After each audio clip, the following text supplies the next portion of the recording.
In 1997, Mercedes took a daring step forward with its new A-Class series. For the first time, the Stuttgart-based carmaker combined its high-end brand with the advantages of a van.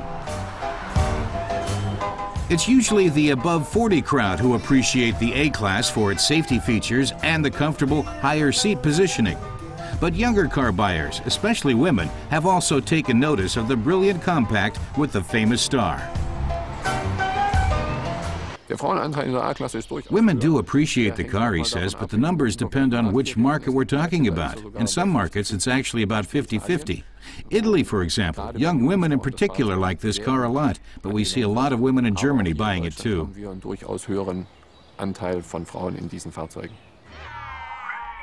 Today's A-Class, the second generation, has been given a classier exterior.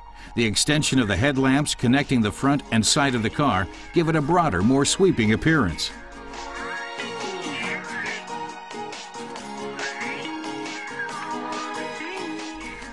The tail lights echo the changes in the front, underscoring the car's breadth and quiet elegance.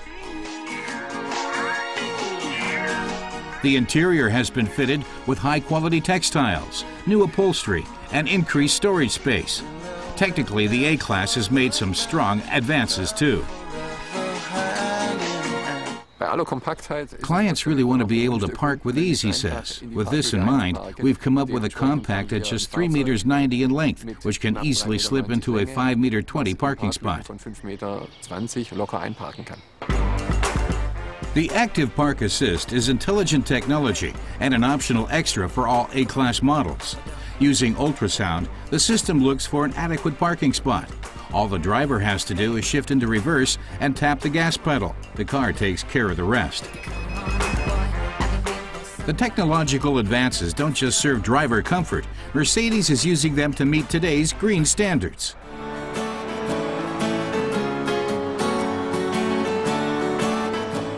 All the comfort, the safety, the quality, everything that Mercedes stands for, he says, still has to be a part of the car.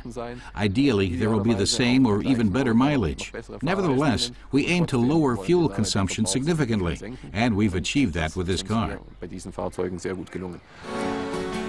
A160 diesel model uses a mere 4.9 liters per 100 kilometers.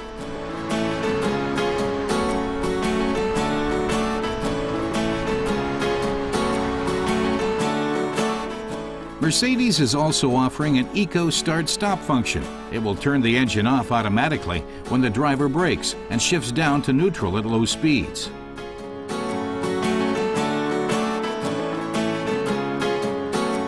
As soon as the driver steps on the clutch or releases the brakes, the motor springs almost noiselessly back to life. That saves 0.4 of a liter of fuel for every 100 kilometers traveled.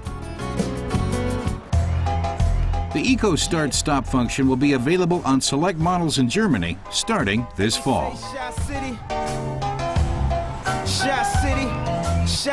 Coming home again.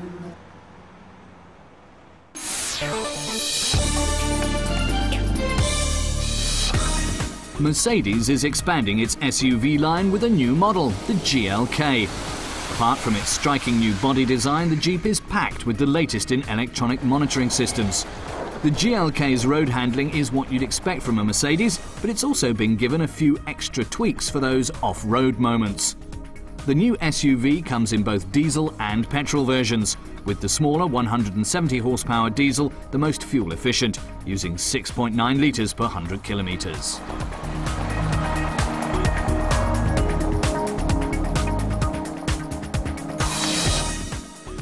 Peugeot's new 308cc is the successor to the popular 307 Coupe Convertible. The 308cc sits on a larger chassis, allowing passengers more space to stretch out. The steel roof can unfold in just 20 seconds. The 308cc enters the market just as a 140 horsepower diesel for now, but the French carmaker is planning a more powerful petrol version later. The 308cc has taken a leaf out of Mercedes' book with its Airwave system. Air vents integrated into the headrests provide extra warmth for driver and passenger on those chilly outings.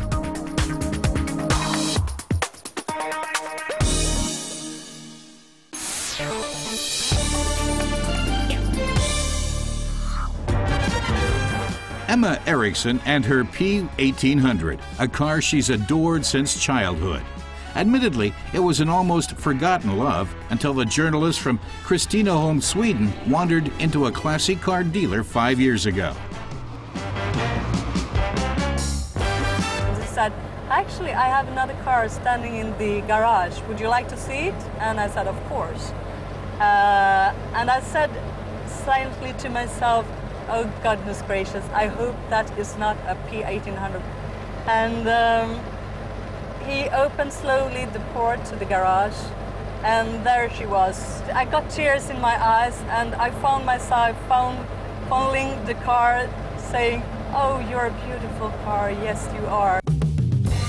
The sports coupe is fondly known as the Göteborg Ferrari. Its sleek lines don't really conform to the Swedish carmaker's typically solid Volvo. Then again, with a meager 120 horsepower, it doesn't have much in common with a Ferrari either.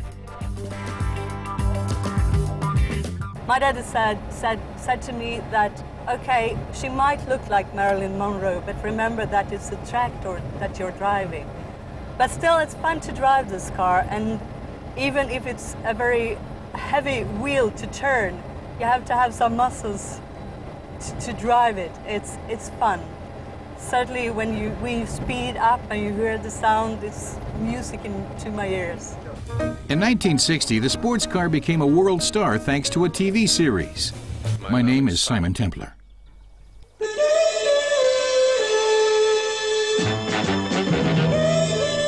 As Simon Templar in The Saint, British actor Roger Moore roared across TV screens in his P1800. He stole from the rich and gave to the poor, a modern-day Robin Hood. The series was repeated in the early 1980s, which is when Emma Eriksson fell in love with the car.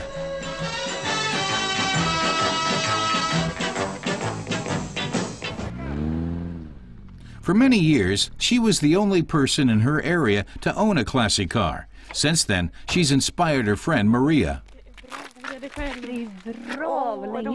Actually, we're kind of nerdy-like guys, so we meet up together and we polish our cars. And we drink beer. It's a very male hobby, but we're fond of it. Whenever possible, the two women take a road trip in their classic cars. Maria wheels out her Triumph Spitfire, and Emma roars along in her vintage '66 Volvo.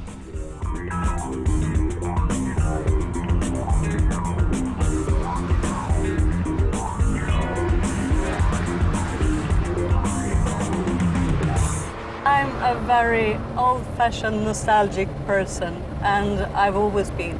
I think the storage dropped me about 40 years too late. Emma Eriksson and her P1800, a hopelessly old-fashioned romance, but with a passion to stand the test of time.